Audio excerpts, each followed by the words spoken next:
Live streaming. Media is now streaming live on custom live streaming, which means it should be going on Facebook. Okay, I'm going to record also as a backup. And bear with me here. Boy, not a lot. All right, here we go. 3, 2, 1. Hey, good morning, good afternoon, or good evening, wherever you're at in the U.S. or around the world. Thanks for joining us on Baseball Outside the Box. I'm your host, Pete Caliendo. This is the show that loves to interview baseball's greatest coaching minds who love the challenge of status quo. And we are going to start here in a minute. But before we do, remember, I always remind you, do me a favor, please go to the podcast, baseballoutsidethebox.com, subscribe. That's where the audio goes. And also YouTube.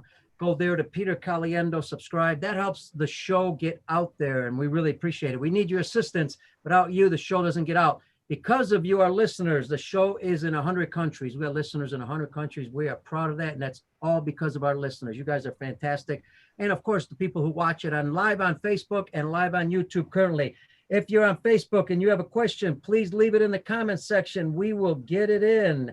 All right, folks, hopefully you are healthy and safe, and we are ready to rock and roll. Let me tell you, we're going to get into, again, you know, there's so many important topics, but we're going to get into pitching, and we're going to get into biomechanics, the strength and conditioning part of it, the mental part, nutritional. I mean, there's so many aspects of being a top pitcher that we're going to talk about an individual who has an incredible background. You're going to hear it as we go along, well known around the country. But her background is incredible, and simply because she marks all the boxes. And I'll give you the boxes that I think she marks, and she can tell me later. Biomechanics, exercise physiology, structural kinesiology, motor control and development, sports science. I mean, when you put it all together, I mean, you talk about somebody who can master teaching. This is going to be exciting. And I'm going to get into some other things she's done. She's got her master's in exercise science, or bachelor's in psychology, a published peer review, I can't even pronounce it, on engineering a strong pitching elbow. I want to ask her about that because there's so many injuries in the elbow area. So let me welcome, hey folks, another good Italian. I apologize, I have a lot of Italians on the show. It's not because I'm favored to Italians, it's because they just happen to be good. We want to find great people. Let me welcome Angel Borrelli. How you doing, Angel? I'm fine, Pete. Thank you. Passion. Italians, we have passion. Yes. Once in a while, I get a few emails because I have had quite a few Italians on the show. But you know what? And it's an interesting segue into what we're about to talk about, because people, yeah, we're going to talk about pitching, but I want to get into your background a little bit because, you know, when I say, okay, we you know, there's another Italian on the show, what I mean is it just happens to be, you know, who's good and who's not. I mean, you know, if you're good, you're good. That's what I care about. I don't care really what nationality, what person, what gender, who you are. You can come from Mars, but if you're really good, you are good. Now, in saying that, now you've been a strength and conditioning coach for over 40 years. And all of a sudden in 1995, you get into, you know, working with pitchers. And we're talking about folks, not just pitchers in Little League, high school, college, professional, all levels. I mean, unbelievable. And I want to ask you because, you know, in 1995, when you first started, I mean, there weren't a lot of women in baseball, at least in the teaching aspect. Now, which is great because you're seeing women in the minor leagues, you're seeing women in the major leagues, and these are successful women that have got a great background. But you know, you're almost, I got to say, you're almost like the frontier part. You started all this in some ways.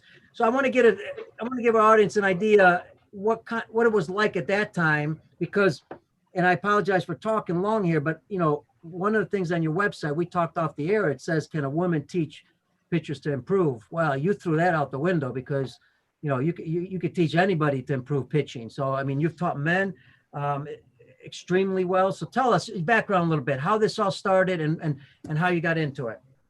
Well, I was a strength and conditioning coach working with athletes. And in 1995, I had a pitcher refer to me. And he came to me, he was going to be drafted, his coach said, but he was always injured. And he ended up, by the way, being drafted. but he was at a junior college, and the coach said, he referred him and said, I've heard about you. Can you train him and get him stronger? So I had never worked with pitching. So as a good strength coach, you go and you analyze the motion so that you can start to match exercises. Simultaneous to that, I had decided to go back to graduate school. So I'm like, this is great. I can use my studies to do the research. I'm going to kill two birds with one stone.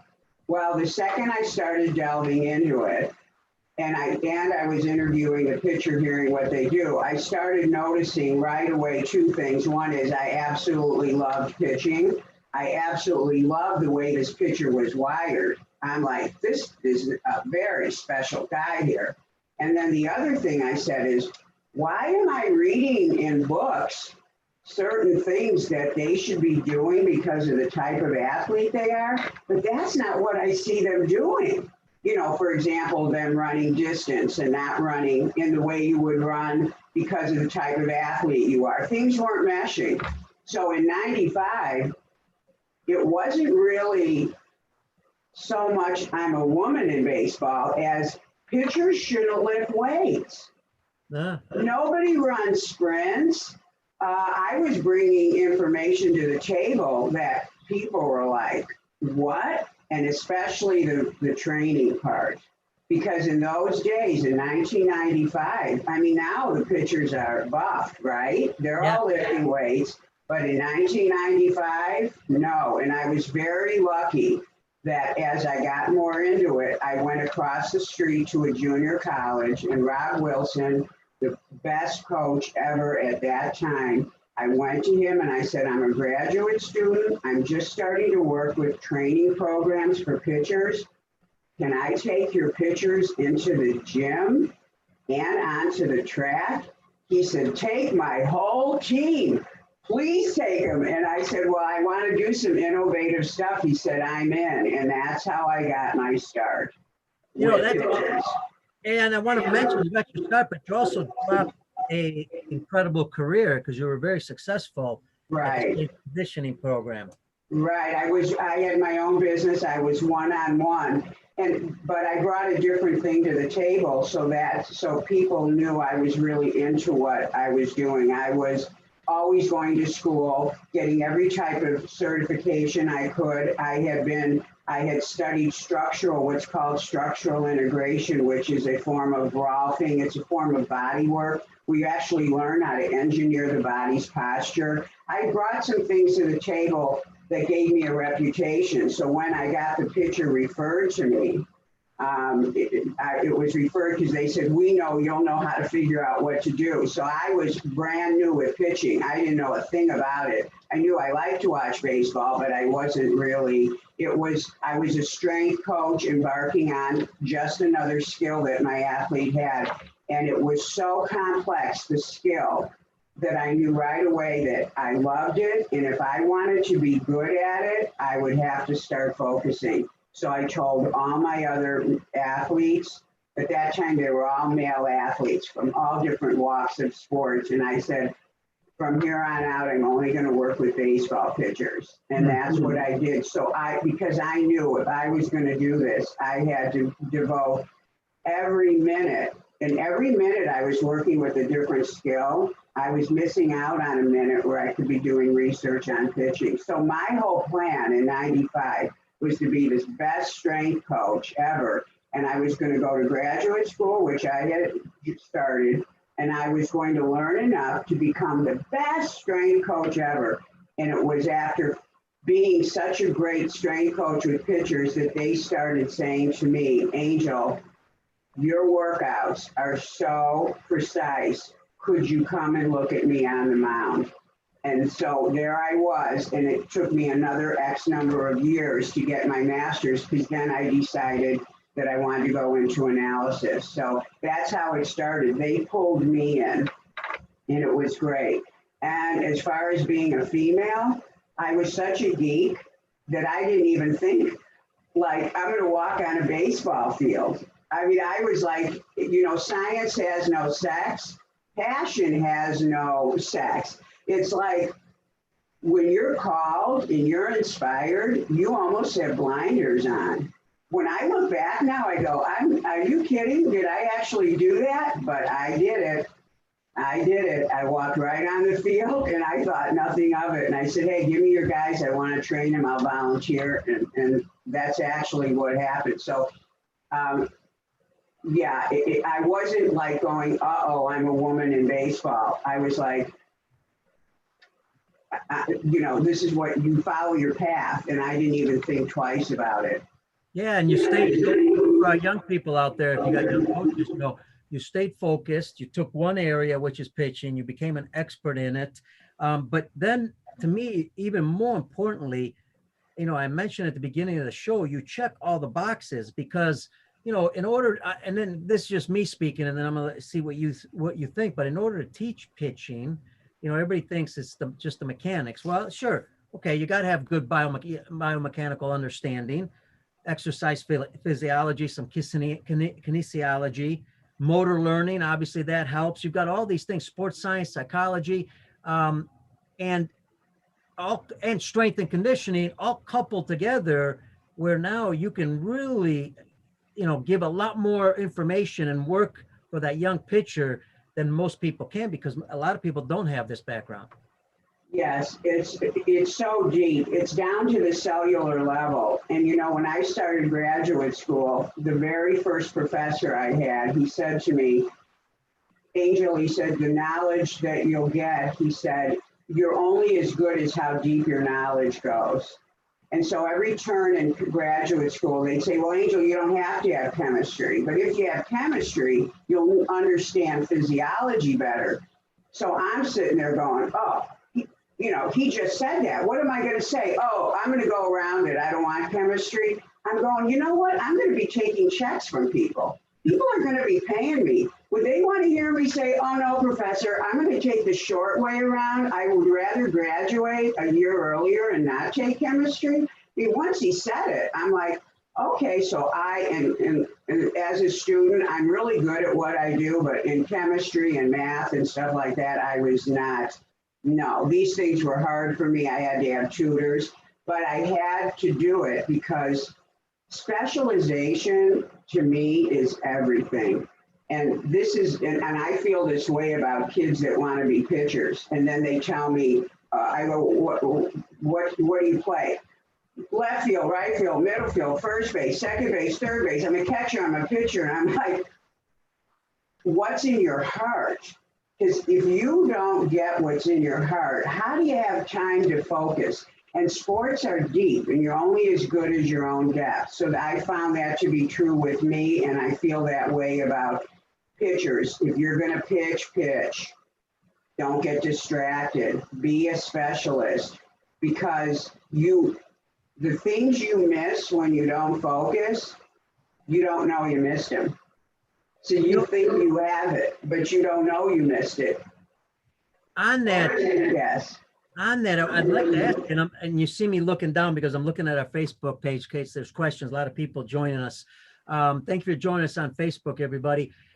You know, one of a couple questions actually. One, because you mentioned identifying and becoming a pitcher. How early should you do that? Because of the fact that, you know, when you're younger, if you're 9, 10, 11, 12, I mean, if you can play multiple positions, you don't know which one you like yet. What's your recommendation to get started? Well, so first of all, there's so many ways to answer this. Let's talk about pitching. What doctors will tell you, you know, when you go to the ASMI conference, which I go to the medical conferences, they'll tell you that when they go into a shoulder of a kid who's been pitching since he was like 7, mm-hmm. His shoulder is going to look completely different than the pitcher who started when he was 16. And the pitcher who started when he was 16 is probably going to get injured because his shoulder's already not developed in the way a pitcher's is. And I don't mean that they go in and they see a strained shoulder. They see accommodations. They see adaptations. So so that's one thing about finding your position. Now, in terms of playing many positions, it's very important to explore what the kid is good at. And this is where coaches can be so great. I mean, you know, it's like if you've got a kid who should be a wrestler or he should be a football player and he's trying to be a baseball player, a good coach knows how to direct that and bring that out, because our job should be to put the right kid in the right place. But yes, on baseball, it's very important. But a lot of times positions are chosen for the child based on the coach's needs. Mm-hmm.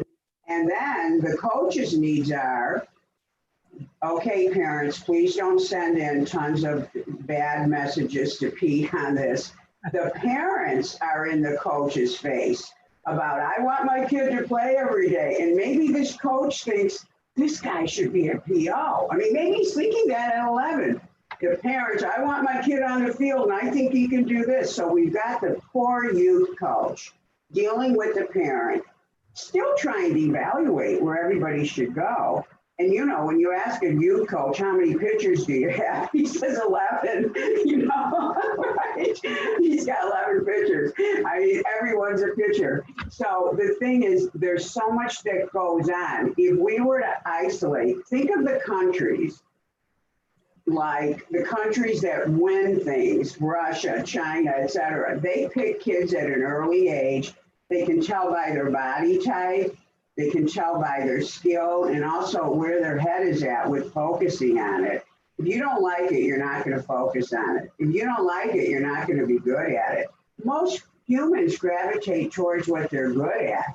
This is a tenet in psychology. I mean, you want to understand the person. And even little kids, they're little people. All the little guys on that baseball team, I always tell fathers, they're little men. That is you.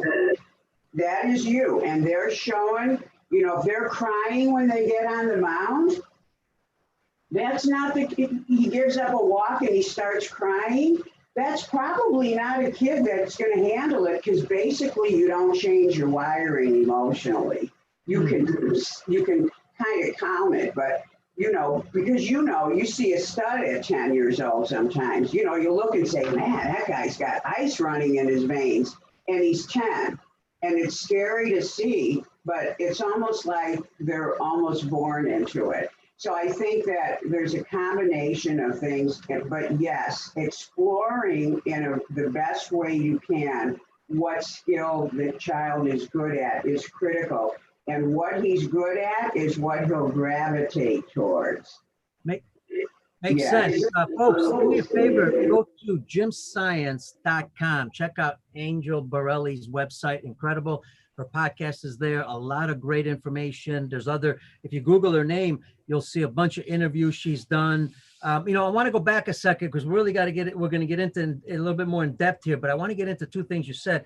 A lot of coaches, I think, at the higher levels pretty much understand this, but just in case, because we got coaches working with young kids also, when we talk about weightlifting and we talk about sprinting, remember, those were two things we didn't do when I grew up because there wasn't science possibly behind it. Baseball didn't want to change.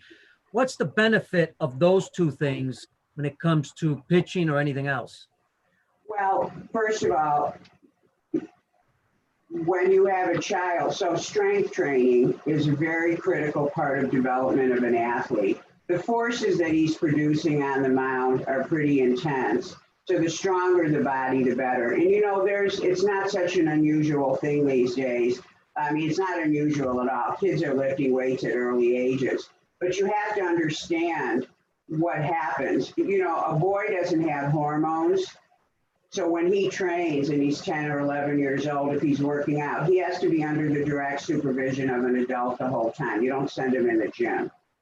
So it makes it almost like impossible to do. But if I get an 11-year-old, and I just had one 2 weeks ago, that has a serious injury, when he went back to flat ground throwing, he was hurting. And I said, that's because his elbow's not strong enough. Sometimes the skilled kids, their skill gets ahead of their body.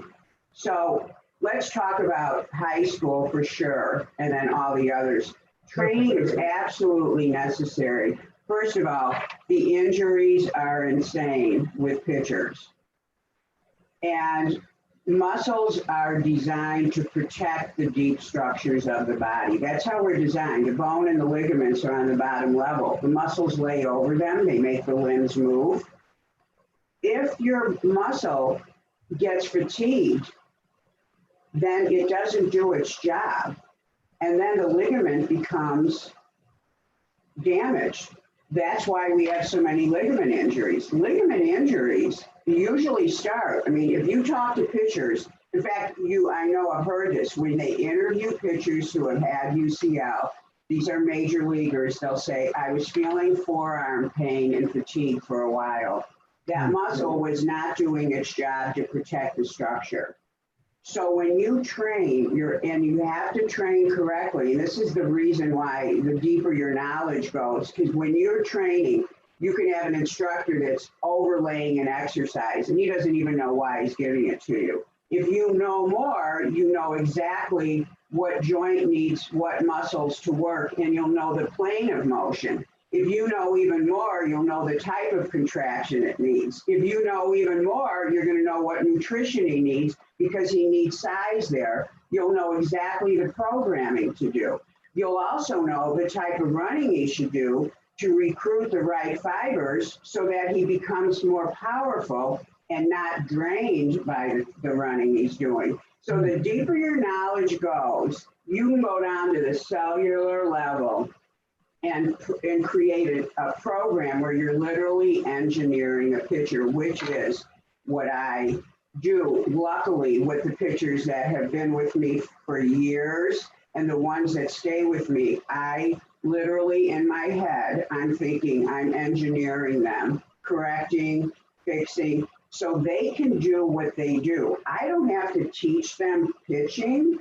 They're good at it.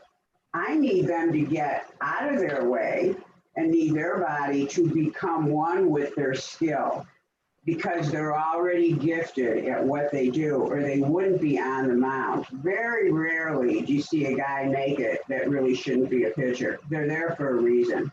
And I have the highest respect for that. So training is critical for pitchers, and anybody in high school. The younger kids, it's questionable given who can supervise them, etc. But I did an experimental program with a group of boys that were 11 years old. No, they were 10 years old, and this was in 2007. I'm happy to say 3 of those kids are in the minor league system now. Most all the other kids stayed uninjured, but when you see them in the gym training, they know how to train. It was going to be an experimental 1-year program, and they've been training ever since. And to have a kid, but I was supervising them. But as a high school, you have to lift weights because guess what? The other guy's doing it. Yeah. So you have to protect your body. And we have to get our heads around trying not to have these guys be injured. Hey, Angel, I was going to say, one of the things that's difficult for me, and you noticed a couple of times, I have a hard time pronouncing some of these words. And I got to ask you about cellular level.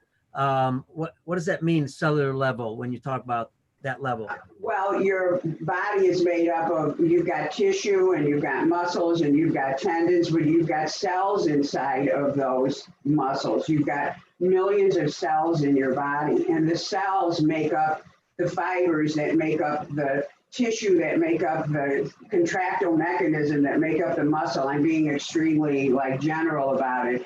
But cells are tiny little microscopic things that they come together and they create whatever it is that they are a part of. And cells and fibers, for example, when a strength coach says to a pitcher, I want you to run 40s out of the track, and I want you to get full recovery. And then when you're ready to go, you're going to run full out again, full recovery. That strength coach is working on a level that is a fiber level. The fiber inside the muscle, not the muscle level, the fiber level. That strength coach is remodeling and trying to build and create the type of fiber structure that will allow that muscle to be powerful. The strength coach that doesn't know that much and just says pitchers need to run, guys, I want you to go out and run a mile. And I want you to run it as fast as you can, because he's thinking, oh, I want him to have endurance or something. You're making that fiber slow, you're training the wrong type of fiber, you're creating the wrong kind of chemistry, and you're making that pitcher slower. So the knowledge about physiology, the muscle, the fiber inside the muscle, and how all those things respond to training, because training is something you're putting onto your system and it's going to produce a result. And different training, for example, a bodybuilder trains to make a muscle big. Mm-hmm. Somebody who wants to be strong, he wants a big muscle, but then he has to convert that into being strong. It's a different type of training. So somebody telling you to do 16 reps, that has a totally different result than someone who's training with a 5 to 7 rep range and he's lifting heavier weights. That's what I mean by going down deeper and deeper and deeper. And listen, it doesn't make somebody wrong. No, every strength coach wants to be a good strength coach. Everybody wants to do well. But the more knowledge you have, and that's why I love doing what I do, because I love teaching people. Not everybody can sit in a classroom for X number of years to try to learn. So if I can shed just even a little bit of light, even if you don't understand it, hey, please have your pitchers run 40s, nothing longer than 100, please, and give them recovery so that they can become faster. Please don't slow them down. And you can check any textbook and it's going to say this. You know, this is science stuff. The other area, when we're talking about 12 kids 12 and under, is it right to say that they should focus, when it comes to strength training, more on their body weight instead of using weights?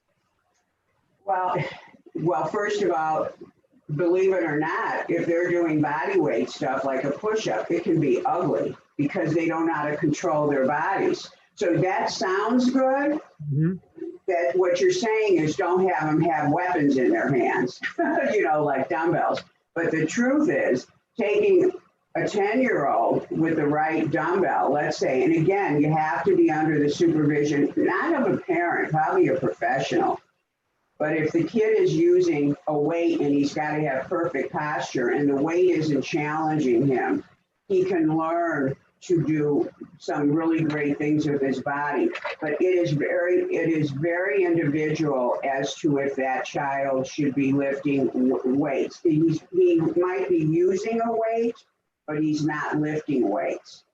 You see what I'm saying? He might be working out. But the idea, like if you're saying, should he run and do jumping jacks? Yes. Can he do a push-up? It'd be great if he could, but you got to teach him how to do it right. And it's not that easy. Right.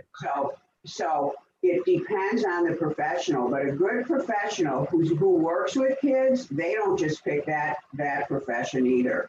Good strength coaches that work with youth, they are gifted at doing that, and they know exactly what the child should be doing. But body awareness should come as early as possible. We shouldn't let our 10-year-olds do not run correctly or not know how to bend over correctly, or just because their bodies are jello, we should protect them when they're doing sports. You know, teach them the right way to do it. Sure. Folks, we're going to get to your questions. I know we got some questions here on Facebook. I want to ask you about when we're talking about the complete body, you've got the movement. So you got to have proper movement. You've got to have, I'm assuming, proper strength in certain areas, right? And I know there's more than just what I just mentioned, but my question would be, with everything that we're talking about for developing a pitcher properly, where does the technology fit in? And you seem to use video different than most people. I want you to really explain that. Okay, well, what I do is I do qualitative, it's called qualitative analysis instead of quantitative. Quantity is a number. Quality is sort of a subjective thing. You're looking more generally. It's a different type of analysis. and I do film analysis. I'm actually a troubleshooter. In other words, most of my pitchers come to me. I have pitchers that come and say, I just want to be better. But most pitchers come and they say, I have pain and what am I doing? So I do film analysis. I film them. It downloads into my computer. And then I do qualitative analysis. Because in my background, I'm looking at specific phases of the motion. I'm looking at every joint, where it's at specific phases, and I'm looking at the skills. So that's what I do. And then I come up with what is the issue that's going on. So when you look at a pitcher, and if you have any background as a coach, you might look and see a pitcher and it might be something really obvious to you. You might say, whoa, his head, he like snaps his head to the left. Common with youth pitchers, a righty, let's say. Sure. So you see, so if you didn't have any background, you might go to the kid and say, hey, you're snapping your head to the left. Let's fix your head snap. Well, I'm looking to see why is he snapping his head to the left? Because I know there's a reason for it and has nothing to do with the head, because the body is a unit. So the pitching motion has skills within that skill.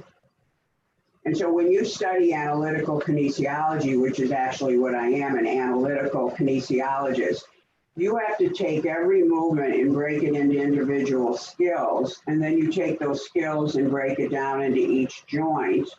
And then you have to understand where those skills fit into the big motion. So what we know in movement is a problem you see here usually was created by something that happened prior to that moment. So what you see is the flaw, but it's not the cause. And to change motion, you have to change the cause. So that's what I do.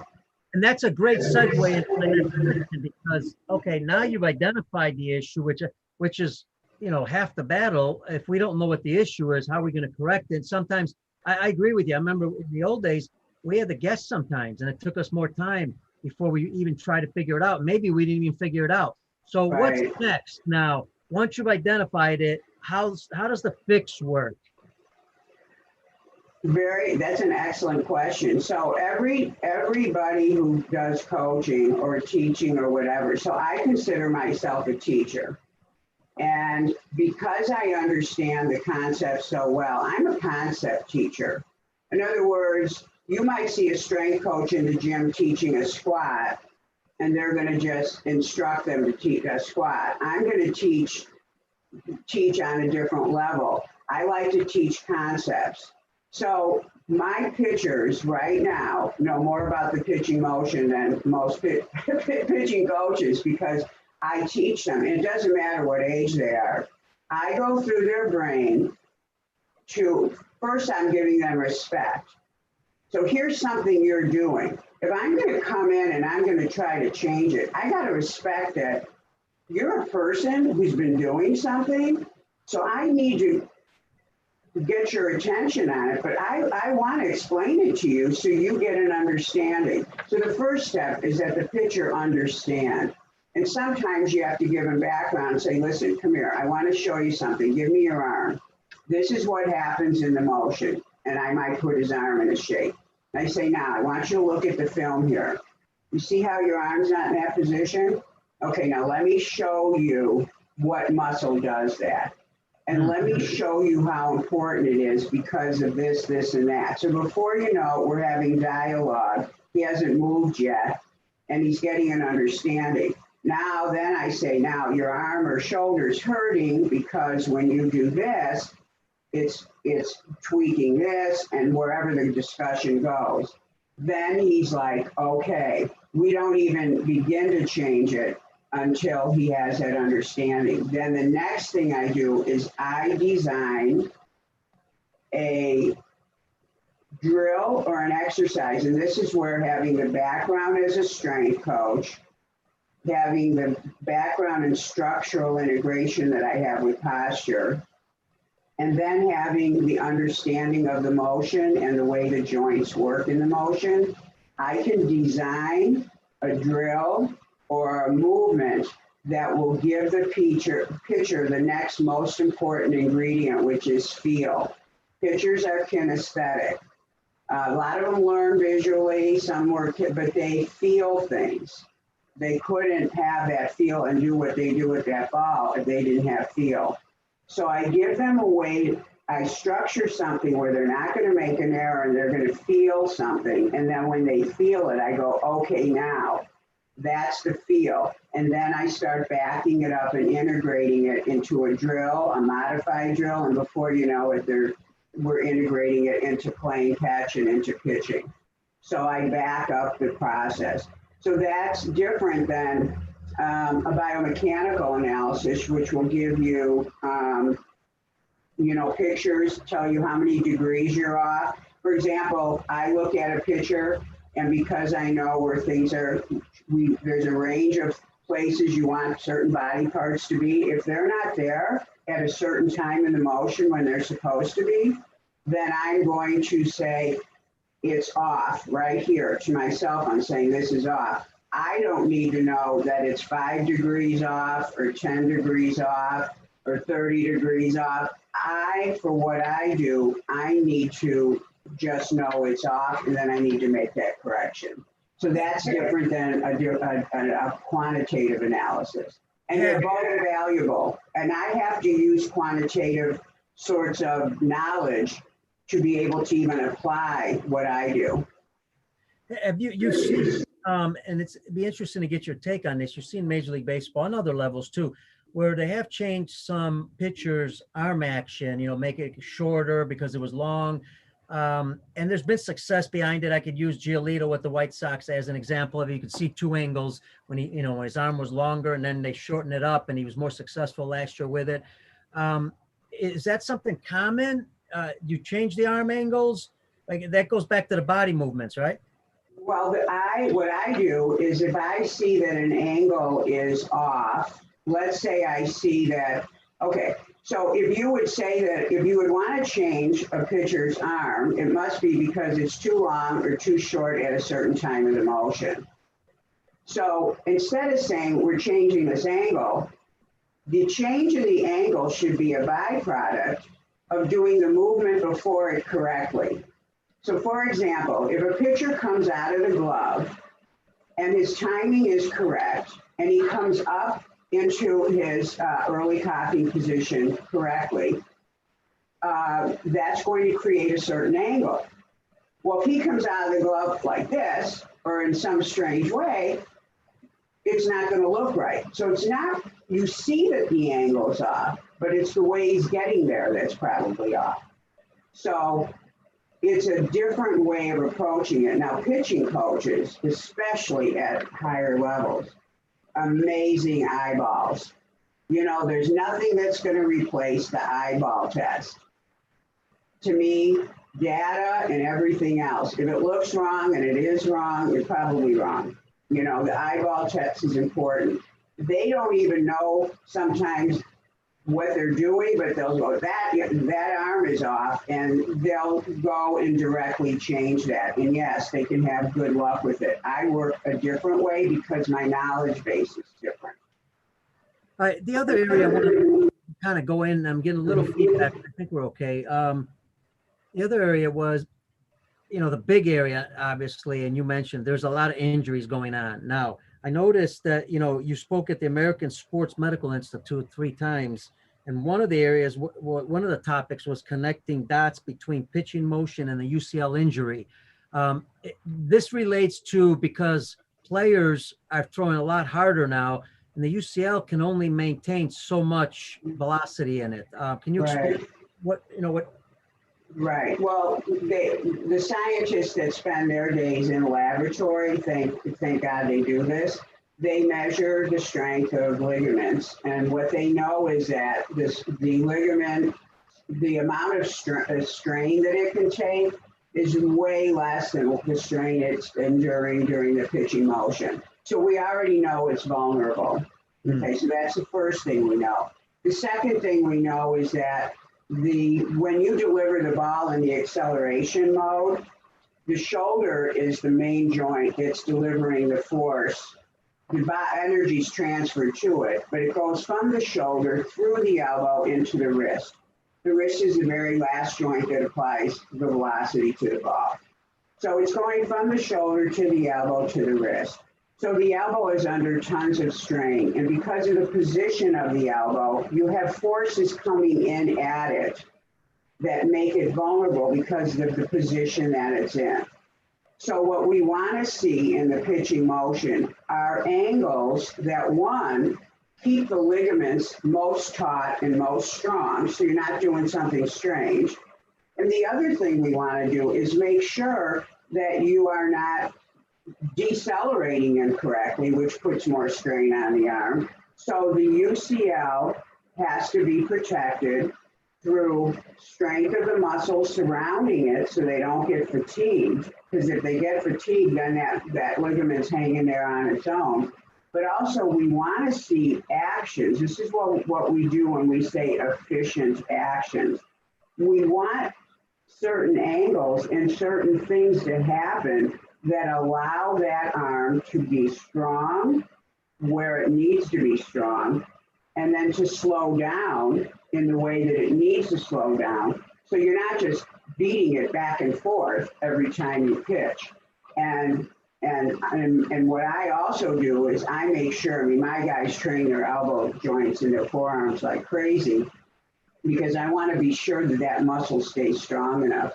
So when you're connecting the dots between mechanics and UCL injuries, there are certain mechanical things that pitchers do that can create a huge problem for themselves. And so in that presentation, one of the things I talked about is hooking. When a pitcher like Tanaka, Giolito was doing it for a while, hooking. Hooking is a flexion of the wrist when you don't need to do it. And if you're flexing it, it's making the forearm tight. So your forearm is getting stress from this thing you're doing that you don't need to do.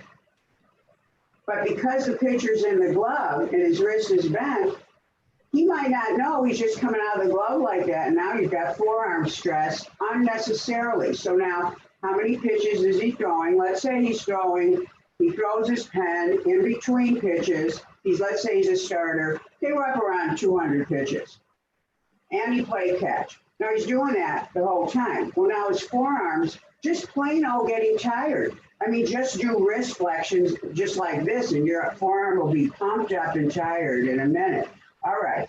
So if a pitcher has that, so let's say he says, my forearm's tired, and he hooks, that's what you change. You change the hooking.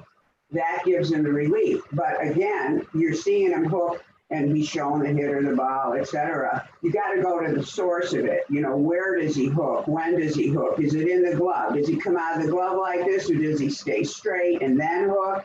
And I just had to do this for a coach. He had exact thing, forearm problems, show me his film, oh, he's hooking. Let's just determine where he's hooking, and that's where you make the change. And you just tell the pitcher, and guess what? He's all in, because his forearm doesn't hurt. And he's not on the IL. You just say, throw this way, and he's like, it didn't hurt. Throw your way, it hurts. Now he knows, oh, I can do it, and it's not going to hurt, and then it turns out great. So you make the connection. So hooking was one of those. So that whole presentation was on, we can start to eliminate problems with the UCL by making sure they're not doing some of these unnecessary things that don't change them as a pitcher, but keep extra stress away. So now you're just dealing with the normal amount of stress that the arm is under. Love it. Angel, also, you know, the other part is everybody's different. So I have to assume that to change something depends on how much work that person puts into it, because we really don't know when that change is going to occur. Exactly. Yeah, changing mechanics depends. First of all, the pitcher has to be completely into it. He has to want it. Pitchers that are hurting are highly motivated. Pitchers that are good but doing something wrong, like there's some pitchers that I watch, and I've got a pretty high prediction rate with major league pitchers. I can see they're great, and it's scary because they're so good and they're throwing strikes. But I know darn well their low back's hurting, something's hurting. And then sure enough, they end up injured. So the pitcher has to want it. He has to somehow feel that it's not going to change who he is. You know, pitchers are like golfers. They don't really know how they're doing what they're doing. And just because they had a great game, they're not sure they're going to do it again unless they know what they're doing, because pitchers aren't usually aware of how they do what they do. And my whole thing has always been to make pitching something tangible to them, so they understood their motion, so that they could really repeat it intentionally and then believe in it. You know, we always say in baseball, trust your stuff. And usually we're saying, trust your pitch. You know, trust that changeup, trust it, let it go, don't hold back, don't try to create the pitch, just throw it. Well, I say trust your stuff, meaning trust your body. Know where it goes, and there is an actual way that the pitching motion, that you move through it. I know it looks abstract to everybody, and it looks like it's one big blur. But there's actual specific shapes that when they occur, you can see it in the motion. And if a pitcher understands that, then he starts to be more in the driver's seat. That way, when something comes up, he's not afraid to want to make an adjustment. And adjustments, if they're the right adjustment, should make the pitcher smile like he's never smiled before, and it should not affect the pitch other than in a good way. Pitchers that aren't locating and pitchers that are hurting, there's reasons for this. It's not as abstract as everybody thinks. And that's my job, is to help them understand that.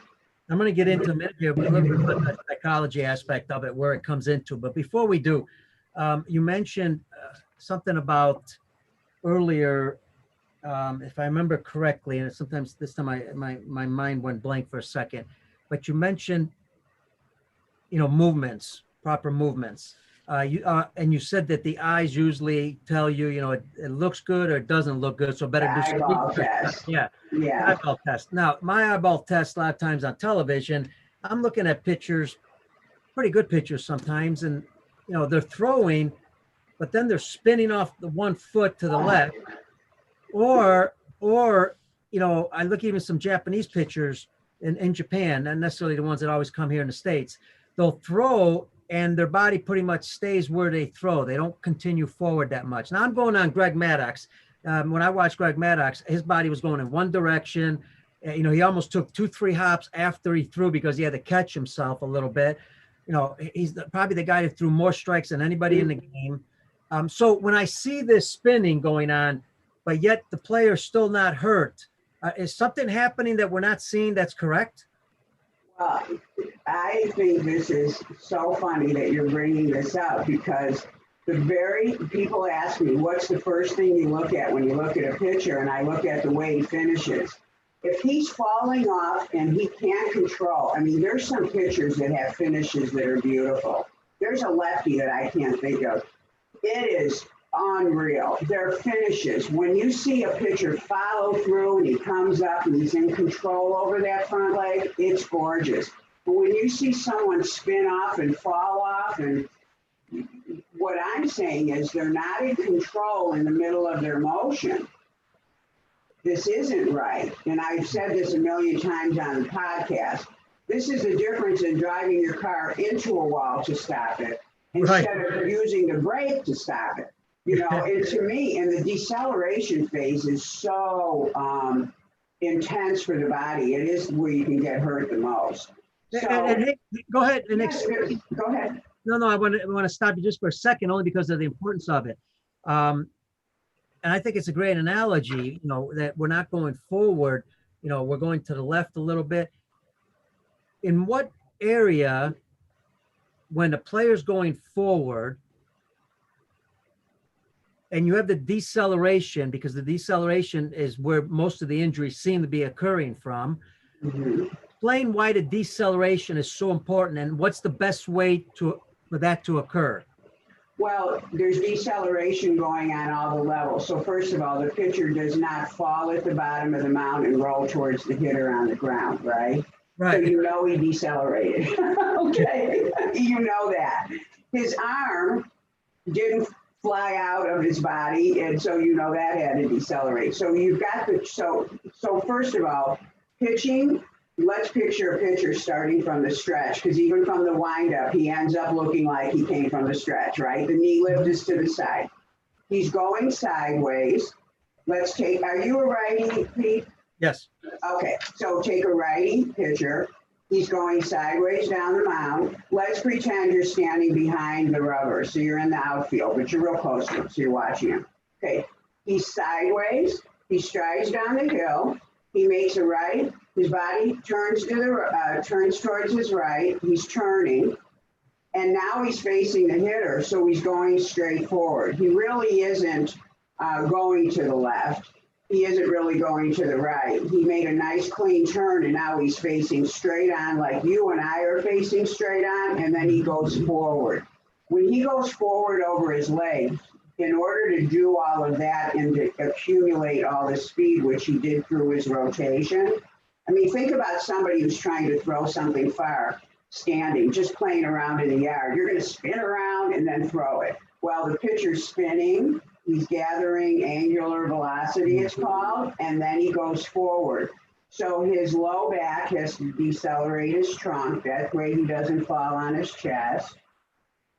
And his bicep, his upper flexors, and I don't even think it's the bicep, but we'll say flexors, are decelerating the arm. The rear deltoid is decelerating the arm. The back of the shoulder is decelerating the arm, meaning I'm throwing so hard this way, something in the back of me has to pull me back this way. It has to pull the structures back. So you've got deceleration in the back of the arm. You've got deceleration in the front of the arm. And so the pitcher is coming around. He wraps his arm through the follow through, and his back has decelerated his trunk. The rear shoulder has started to decelerate the arm. And then the arm releases, and then he ends up standing up. That's all deceleration, and that's deceleration from acceleration. And he's on one leg, and he's going forward. So now you've also got gravity working, because it's trying to pull you down to the ground. That's why pitchers have to be so strong, because you see, pitching isn't running down the hill. They have to stride down the hill with control, stop that foot, but be intense in their head, and then turn and let everything come out through the shoulder. This is why it's such an awesome skill. Now, that's why you see crazy strides and you see crazy follow-throughs. When I see a crazy follow-through, I don't like it. I know something's going on prior to that follow-through. And usually the guys that have weird follow-throughs, they end up having something happen to them. Things happen to a weird follow through. So I love that you see that and it doesn't pass the eyeball test. So in other words, if you took a 12-year-old who's totally fresh and you were going to teach him the pitching motion, you wouldn't teach that. You would teach a controlled follow through, but then teach him how to apply the power where it needs to be applied, and then how to stop it when it needs to be stopped. I mean, we just don't drive down the street and go up on the curb and up into the hills. We stay on the street, right? And there is a way to do it. But I agree with you completely. I'm impressed that you actually can see that, because that's the first thing I noticed. Thank you. The other area would be, is it fair to say that what you're talking about, when we talk about the forearm, the elbow, the shoulder, those are critical areas to make sure that they're strong enough, because we understand that the hips might be strong enough, or the thighs, and I mean, they're also a lot bigger. So are we focusing on that area and trying to balance those muscles, and also obviously trying to balance the rest of the muscles too? But it seems to be a lot more focus up there. Well, there should be focus on everything. So when we talk about the shoulder joint, which, you know, you're thinking right now of your little shoulder here, and you're thinking of just this little place here. Your chest crosses the shoulder joint. It's a main accelerator. Your lat muscle in the back, it goes way down your back and out to that V shape. That's a main accelerator. Then you've got muscles underneath the chest and lat, which are rotator cuff muscles, and they're working to keep the bones together while the big muscles move forward. And you've got your shoulder muscles. So when we say the shoulder joint, it's not just a little thing. It involves all the muscles, plus one of the arm muscles in the front goes in the labrum. One of the muscles in the back attaches in the back of the shoulder blade. So now you've got, when we talk about shoulder joint, if you said to me, well, I just want to work my shoulder joint, so what muscle should I work? You would have to work chest, lat, front deltoid, rear deltoid, middle deltoid, bicep, tricep. You just named almost all the muscles in the upper body. You see what I'm saying? But you have to understand anatomy to know that. Absolutely. Yes, absolutely. So, all right, now let's take, because we know injuries don't start, like you mentioned, I think, when you're older, they start when you're real young. So let's take coaches working with young kids. Let's take, I guess the question is, what are some of the things we're doing wrong with young kids nowadays as coaches that we need to correct? Because if we continue them, they're gonna get hurt eventually. Yes, actually, I remember at one of the ASMI conferences, they were saying like a number of 14-year-olds and 13-year-olds that are having surgeries is a scary number. Yep. And they were saying that when they went in and looked at the damage, they could tell it would have been there for years. So they're thinking that the high school kids who are getting injured were getting injured when they were between 10 and 12. Sure. So there's a few things. First of all, you can't help somebody from hurting if they don't tell you they're hurting. So the coach has to have it be a very safe environment for giving feedback. Okay, that's the first thing. That's tough because 10-year-olds are little studs. They're worse than, they don't want to admit anything. So that's the first thing. That's a problem. You've got to make sure they have a safe environment. The other thing is they're playing so many different positions. And when you start to mix, there's three positions that are probably, when you mix somebody into all three of those, a young kid, you're setting them up for probably some injury because they're probably the toughest on the arm. And that would be, and unfortunately, the kid who is probably good at one might be the best for those other ones. We've got the shortstop, we got the pitcher, and the catcher. Those three positions together have different arm angles. So the pitching motion, you're supposed to repeat your arm angle each time. It's very safe. Everybody says it's so dangerous. No, it's not. But take that pitcher who's now a catcher, and he's got to jump up and throw it and make a play to second. He's throwing sidearm, but now you've got the pitcher throwing overarm. Now you've got the shortstop running. He gets to the ball, he ropes it. He's got some other angle, which is, you can't teach shortstop throwing, right? He's got to just get the ball somewhere, and he's got to get it fast. You combine all those angles, now you've got one, different angles, two, lots of fatigue, and three, no recovery. So the biggest problem with youth sports is the kids aren't recovering. Next thing. So, okay, you can't help it. He's a pitcher and a shortstop. Putting him as a shortstop after pitching, that's a mistake. Once you pitch, you're done. That should be a rule. So if you have to break the rule, put him in, have him pitch, and then he's done. Best thing, isolated at different games, but I already know they can't do it. I think coaches need to develop more players into their positions. They need to act more like major leagues. We don't put our pitchers out behind the plate after they're done pitching, do we? Nope. I mean, there's a reason for that. So with all the things we mentioned earlier that are the strain for the youth coach who can't have it the perfect way, little tiny decisions about, okay, this guy, he's going to do both. How can I make it the best? I mean, the pitcher-catcher combination is deadly. When they interviewed pitchers, like when ASMI did this interview with tons of pitchers, they all had been catchers also. So that is why actually Dr. Andrews came out and said, first three reasons pitchers get injured. First, playing on more than one team. Second, being a catcher. Makes sense. It makes a lot of sense. And a lot of common sense in some ways. Angel, recovery is so critical. Okay, so we want to get pitchers recovered faster, possibly to maybe pitch maybe a little sooner, but also to reduce injuries. So what's the recovery process look like for a pitcher? And I get it. I think I've heard this before. Each pitcher's individual. You know, they may have individual programs, but what a general recovery, what are you trying to do to recover faster? Well, first of all, it's not actually, there's part of it that's, the first part is not general. So the fibers have to recover. And that's calendar time. You know, I don't know if you've ever broken a bone, but the doctor can tell you exactly how many weeks you're going to have a cast on. Mm-hmm. And he's going to take it off. And you're like, how do you know that? Why is it? Well, we have to see. Because in science, they know how long it takes.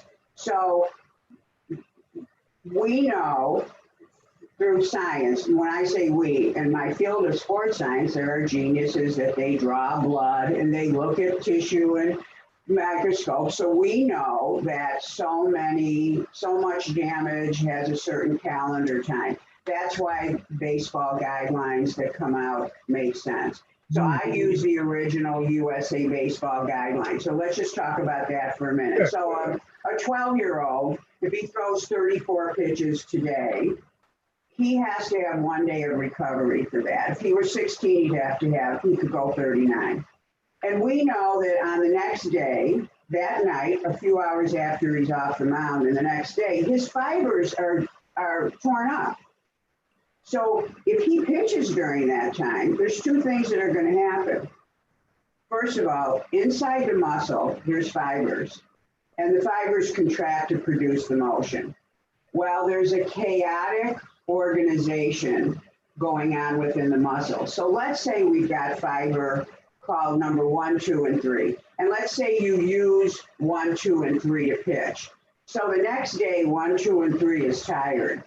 Your body goes, your brain goes, man, we can't use them. Let's use 4, 5, and 6 because they're fresh. Well, guess what? 4, 5, and 6 might be the fibers that pull the arm down low. Yeah. They might be the fibers that don't rotate the shoulder exactly right. So that's why coaches can say, that pitcher's getting tired, he's dropping his arm. Because the body is not stupid, it's so smart. So the next day, let's say you go, I'm putting that kid back in. No, it's okay, he says he's fine. Of course he says he's fine. So now you're dishonoring the calendar, and the calendar's nothing we can argue with. So you put the kid in, he's got busted up fibers, they get worse. Now he's using different fibers, probably he's not going to pitch well. Now his nervous system hasn't even recovered because recovery has to happen on a muscle level, nervous system, enzymes, all this stuff. So what happens is when you've got the coach who's got 3 different activities going on, the pitcher pitching and not having the recovery because he's the best pitcher, and the coach didn't plan the rotation right, and now he's in a jam, or it's a 3-day tournament and he didn't plan it right, so now he's got to have his best pitcher in again. He didn't know he was going to win. Those are some of the things that I don't think anybody can be perfect, but if you as a coach are aware and as much as possible you try to honor some of that stuff, we can make a dent in injuries of kids.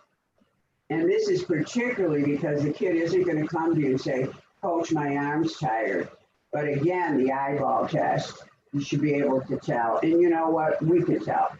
Yeah, and if what's you're really amazing at looking. times, and I love the science behind it because, like you said, Dr. Andrews, USA Baseball, they've done a lot of research on this. So follow the research and stay with the program coaches, especially your young kids. And I stress Yes. young kids because we've talked about this on the show many times. Exactly what you said earlier about look at the big league guys. Big league guys, I don't know of any pitchers, very rarely pitch 3 days in a row, even relievers. Well, why are you having young kids doing that? Even 2 days, Exactly. right? I mean, Yeah. that's just common sense. And I want you to add to that, but I also want you to know we're getting close to the end here, and I want to jump a little bit in the psychology part. So I know you had something to add about that what I just mentioned. The psychology part. Well, here's the question on the psychology. Where does it fit in, I guess, when it comes to training? Does you start with it right away, and how it fits into the biomechanics, the movements, the stress behind, being a pitcher? Where does it start and where do you fit it in, I guess? Okay, well, here's what I want to say about the mental game, which is really what we're talking about here. I got my bachelor's in psychology, went to graduate school to get a master's in sports psychology while I was working with athletes, and I was sure that I wanted to teach them how to stay calm in performance. And one semester before my master's was done, I got up in the middle of a class and I said, you know what? This is BS. I want to give the athlete his body and his motion. So when he's on the mound, he's not worrying about and distracted by pain, crazy feeling he just got because he fell off his follow through and his arm feels funny. I wanted to give him peace of mind because the performance on the mound is 98% mental. And I wanted him to be right there, 100% present for his mental game, because you cannot be thinking while you're moving. You can't be distracted by your body. So we can handle a lot of this stuff ahead of time. And to me, having that head on the mound that gets into the battle, because we got two athletes battling each other. That hitter's been practicing. Yep. The pitcher's been practicing. Who knows? But I can tell you one thing. I don't want my guys worrying about their left foot or their right knee, so I make them big and strong, give them confidence in their motion, so they're present for the mental game. And that is the biggest reason. So and I use this saying, I like to put them in the driver's seat with their motion, so they're available to play the game, because we know it's mental. Wow, does that make so much sense? Because, I'm thinking, okay, we got to start training them mentally how to deal with the failures. You're going to eliminate a lot of failures by making sure their body is moving properly. They feel good.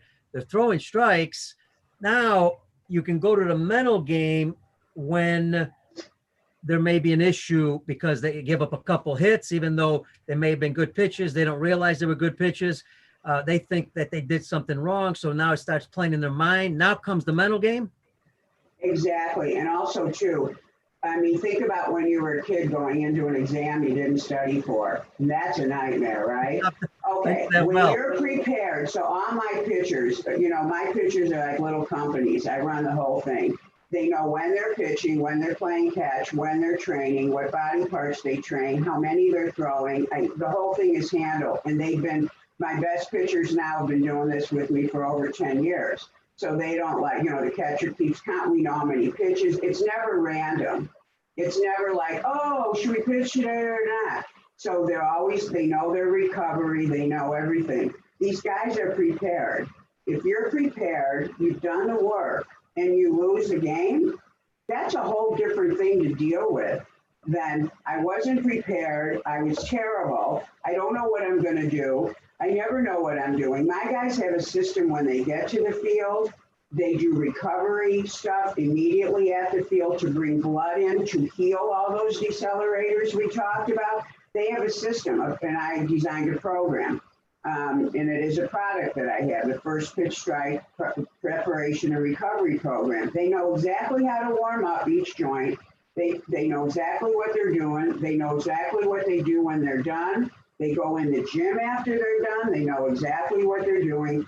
And so now what you've got is you're handling about 90% of the stuff that can produce that stress that takes up space, because they need that space for just dealing with the fact that, guess what? You're going to walk a guy. You're going to give up a home run and you're going to lose a game. But I don't want you also dealing with the whole big mess of everything. So we can obviate a lot of issues if we start really being systematic with our guys, making them conscious, the coach being conscious, and then making decisions. And we're never going to be able to control everything. That's not the objective. The objective is take care of what you can take care of. Don't be sloppy around the edges, because that never works. Love it, love it. I'll tell you what, this is some great stuff, and I love the part about the mental aspect where it really plays, and that's in the actual game, because that's where all the pressure's at, right? So, Right. Angel, want to ask you, and folks, remember I said go to gymscience.com. You can see it. Angel's shirt, check it out. Great stuff. I encourage it. I want to ask you two more questions. One, who did you learn from? Who were your kind of your mentors or people you researched when you got into this? And also what you do to make yourself better. You know, even though you're pretty good, obviously, you do a lot of great work, but you're always trying to learn something. Talk about those two areas. Well, first of all, my clients are my guinea pigs and they know this, and I'm always off into something new. It's either a new muscle. Like I used to just look at the plate, at the pitcher, and my catcher would tell me how the pitches are working. I started looking at the plate 2 years ago, and now I'm a fanatic about grips and fingers and the thumb, and it's always kinesiology based. So like, I'm not a pitching coach saying, move your finger here to make it do this. I'm like, move your finger here because I can see it's jacking up your wrist and you can't move your wrist right. So I'm always improving. My pitchers improve and I have to improve. Or they come with a problem and I've got to do research.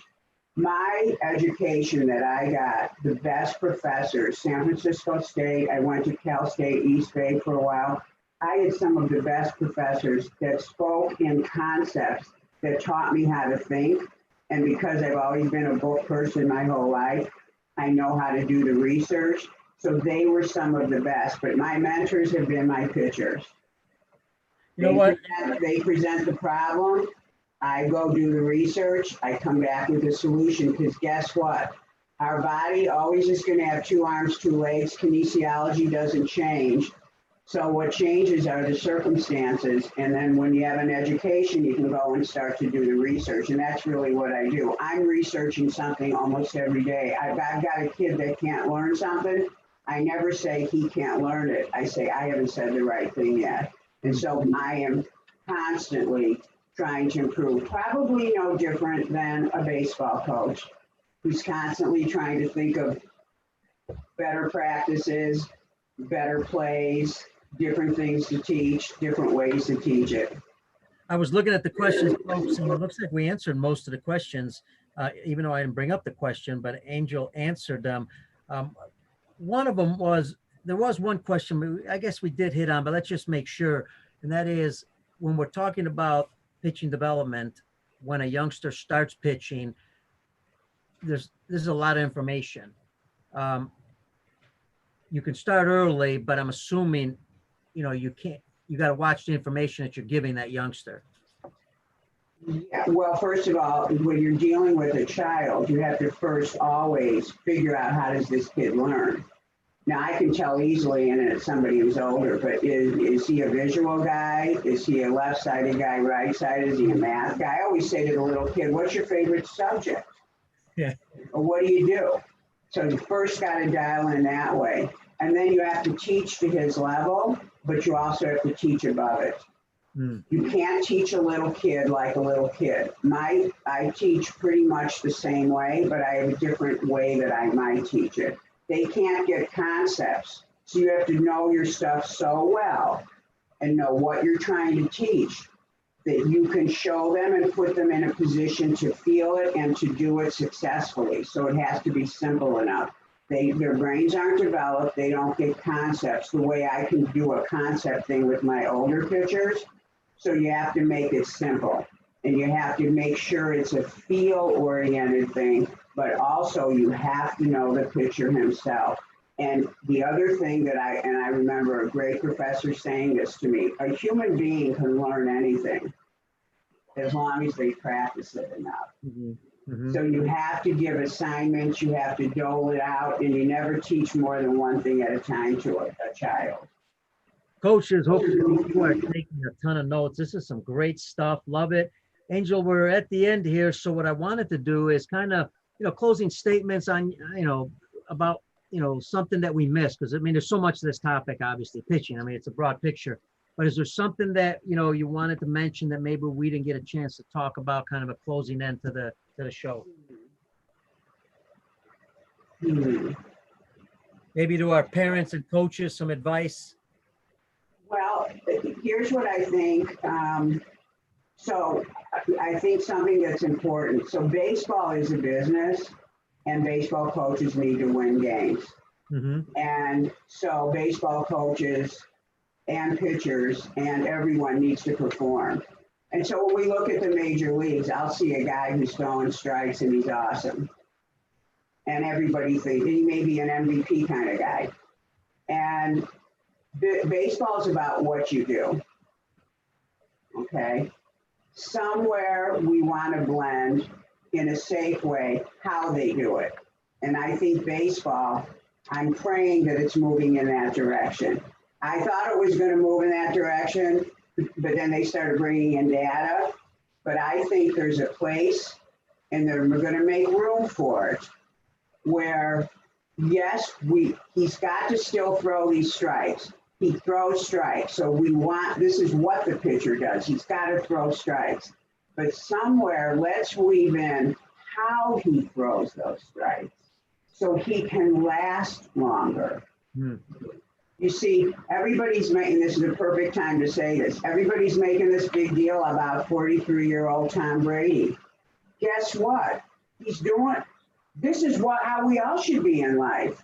Yeah. 43 is young. Yeah. 43 is young, but he does everything right. He stays safe. He stays on top of his game. He's got the training, nutrition. He does everything. He takes care of himself, but he believes he can, and he doesn't think he can't. But he's a how you do it guy. He isn't just what you do. It's how you do it. I'm the how person. I love that you can throw strikes, but I'm sorry. If you finish and your low back looks like it's going to blow out, and I'm talking about one of the best pitchers right now that I worry about every time I see him. This guy's got so much talent. But if I watch his low back go into that round, awful position, and he's got back problems, and nobody has said this to him. And it's too bad. But who wants to touch this guy? Because he's so filthy with everything he throws. They don't want to touch him. But so somewhere before all our kids get that far in, along the way, let's care about how somebody does something, not just what they're doing. And I think that is the message of the future. It's what I do in my business now. And if that guy hurts his back, he'll be wanting to hear what he should do right. Absolutely. Let's try to get to it before he hurts his back and let him keep going those strikes. Angel, that's a great message, great way to end it. And I'll tell you what I like about it too is that, we know this, we ask this question all the time. Why are we not working smarter so that way we reduce the injury instead of working harder after the injury and go over all the rehab stuff, which is extremely difficult. The other aspect we talk about in a show all the time, and I really appreciate bringing it up. You use the words long-term. We're all trying to get kids to play this game longer.